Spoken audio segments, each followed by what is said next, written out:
वोटरों की बात उठाए तो कानून बनने की तो बात छोड़िए, किसी जगह उसकी नोटिस नहीं ली गई। अगर आप सूचना के अधिकार से राज्यसभा सचिवालय से मांगिए तो ये जो मैंने बात बताई ये पूरी की पूरी राज्यसभा सचिवालय आपको देगा कि वोटरशिप के बारे में संसद में क्या हुआ। ये पूरी जानकारी सूचना के अधिकार से कोई भी व्यक्ति प्राप्त कर सकता है।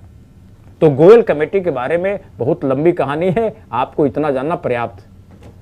सर, अब मैं आपसे ये जानना चाहूंगी कि किस प्रदेश के कितने कितने सांसद थे और किस किस लोकसभा कॉन्स्टिट्यूएंसीज के थे। मेरा पहला प्रदेश है असम। असम जी। मैं आपको रिकॉर्ड से देख के बता सकूंगा कि आसाम से डॉक्टर अरुण कुमार शर्मा थे 14वीं लोकसभा में।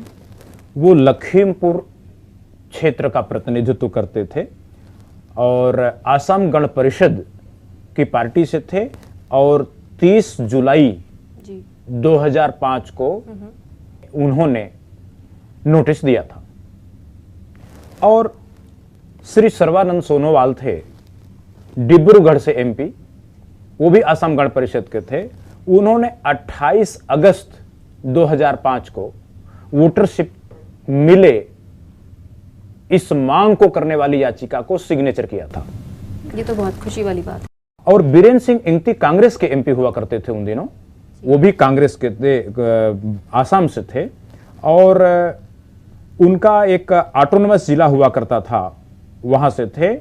और 13 अक्टूबर 2005 को उन्होंने संसद को नोटिस दिया। श्री एनसी बरकटकी हुआ करते थे एमपी मंगलदई से, मंगलदई लोकसभा है वहां, और उन्होंने 22 फरवरी को 2006 को नोटिस दिया था। वो भारतीय जनता पार्टी से थे। ये आसाम की पोजीशन थी। Thank you sir. मेरा दूसरा प्रदेश है अरुणाचल प्रदेश। अरुणाचल प्रदेश। अरुणाचल प्रदेश में देखिए बहुत छोटा सा प्रदेश है, ऐसे देखने में बहुत बड़ा प्रदेश है वो एरिया वाइज, लेकिन जनसंख्या कम है तो वहां पर 2 ही एमपी होते हैं। उसमें तापिर गाव जी थे और किरण रिजिजू थे। किरण रिजिजू तो आज देश के गृह राज्य मंत्री भी हैं, अब तो स्टेट मिनिस्टर एमओएस भी हैं। तो किरण रिजिजू और तापिर गाव दोनों ही लोगों ने वोटरशिप की याचिका को समर्थन किया था और दोनों ही उस समय भारतीय जनता पार्टी से थे। किरण रिजिजू अरुणाचल प्रदेश पश्चिमी को प्रतिनिधित्व करते थे और तापिर गाव अरुणाचल प्रदेश पूर्व से एमपी थे। तापिर गाव ने 10 मई 2005 को साइन किया और किरण रिजिजू ने 10 मई 2005 यानी एक ही दिन दोनों किया। हमें लगता दोनों ने आपस में बात कर लिया होगा कि भाई हमने समझ लिया है और वो बात ठीक है तो अपने को इसका सपोर्ट करना चाहिए। और अरुणाचल प्रदेश की जनता पहाड़ों पर है, उसकी आमदनी का जरिया नहीं है, सरकार से कुछ पैसा जाएगा हर वोटर के खाते में तो अच्छा ही होगा। तो ऐसा सोच करके उन लोगों ने किया था इसका समर्थन। सर, तीसरा है आंध्र प्रदेश। हाँ, आंध्र प्रदेश के बारे में 2 एमपी थे। उसमें उनका नाम हुआ करता था श्री जे प्रकाश रेड्डी, वो कुर्नूल से थे, वो भारतीय राष्ट्रीय कांग्रेस से थे, और डॉक्टर एम जगन्नाथ थे नगर कुर्नूल से, ये तेलुगु देशम पार्टी से थे। इन 2 लोगों ने इसका समर्थन किया था। चौथा है उत्तरांचल। उत्तरांचल के राजेंद्र कुमार बाड़ी जो हरिद्वार के एमपी हुआ करते थे उस समय समाजवादी पार्टी से, उन्होंने इस पर नोटिस दिया था 11 मई 2005 को। और दूसरे एमपी हुआ करते थे बच्ची सिंह रावत। बच्ची सिंह रावत ने तो इस पर बहुत बड़ा सहयोग किया, तमाम मीटिंग्स में आए, उन्होंने मीटिंग ऑर्गेनाइज में मदद करी। उनका गरीबों से बहुत प्यार था, बहुत लगाव था। बच्ची सिंह रावत की उम्र भी काफी थी लेकिन उन्होंने इस पर बहुत सहयोग किया। वो भारतीय जनता पार्टी से थे और वो अल्मोड़ा के एमपी हुआ करते थे 14वीं लोकसभा में। तो सर, अब आप हमें उत्तर प्रदेश के बारे में बताइए। उत्तर प्रदेश की सूची काफी लंबी है, मुझे सारे नाम याद नहीं है इस समय, मैं आपको देख के बता सकूंगा। उत्तर प्रदेश में जो सबसे पहला नाम है वो रवि प्रकाश वर्मा, लखीमपुर के एमपी का। ये लखीमपुर के एमपी रवि प्रकाश वर्मा जी ने तो इन्होंने केवल साइन नहीं किया, इन्होंने कम से कम जो भी लगभग 27-28 सांसदों की बैठकें हैं उसमें अधिकांश में मौजूद रहे और उन्होंने कन्वीनरशिप का काम किया, हर मीटिंग में भाग लिया, उन्होंने पूरी किताब का अध्ययन किया, बहुत सिंसियरिटी से काम किया उन्होंने। और उन्होंने ही समाजवादी पार्टी के तमाम सांसदों को समझाया भी, यहां तक कि मोहन सिंह जी को भी समझाने में इनकी बड़ी भूमिका थी, रवि प्रकाश वर्मा जी की। इन्होंने ये 21 मार्च 2005 को इन्होंने वोटरशिप की याचिका को साइन किया था। बालेश्वर यादव पंडरौना से एमपी थे। ये नेशनल लोकतांत्रिक पार्टी के प्रतिनिधि उन दिनों हुआ करते थे 14वीं लोकसभा में, इन्होंने भी इसका समर्थन किया था। हरि केवल प्रसाद सलेमपुर से एमपी थे, इन्होंने इसका समर्थन किया था। और श्री मित्र सेन यादव फैजाबाद के जाने माने एमपी हुआ करते हैं और उन्होंने इसका सपोर्ट किया था। सपोर्ट ही नहीं, बहुत दिल से इसका चाहा था। श्री लाल मणि प्रसाद जी उसमें बीएसपी से एमपी हुआ करते थे और उन्होंने बस्ती का प्रतिनिधित्व किया। वो 2 मई 2005 को इस पिटीशन को साइन किया था।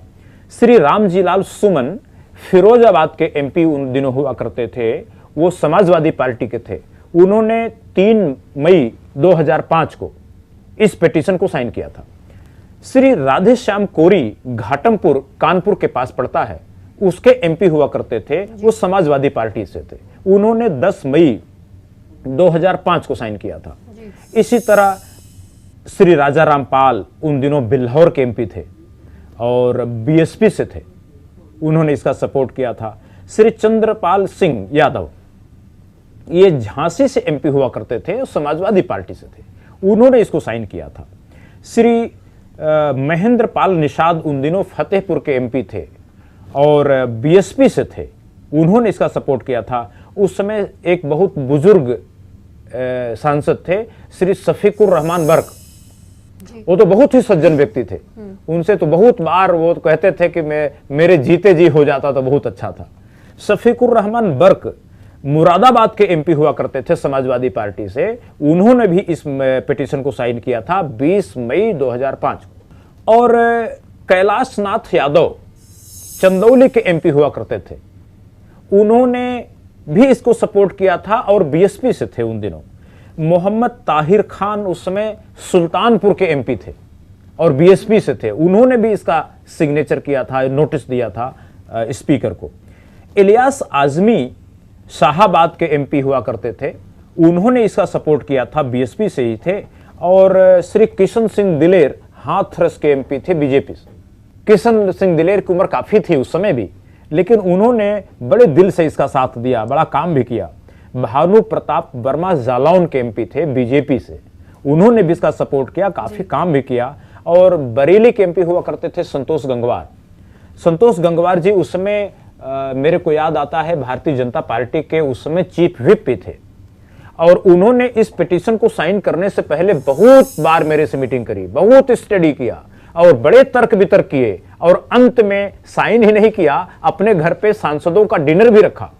उनके घर पे सांसदों की एक कॉन्फ्रेंस भी हुई जिसका भोजन सभी एमपीज को उन्होंने खिलाया, तो उन्होंने किया। और एक हुआ करते थे उन दिनों एमपी दरोगा प्रसाद सरोज। दरोगा प्रसाद सरोज जी समाजवादी पार्टी से थे और आजमगढ़ के पास एक जगह पड़ती है लालगंज, तो लालगंज लोकसभा क्षेत्र का प्रतिनिधित्व वो करते थे समाजवादी पार्टी से।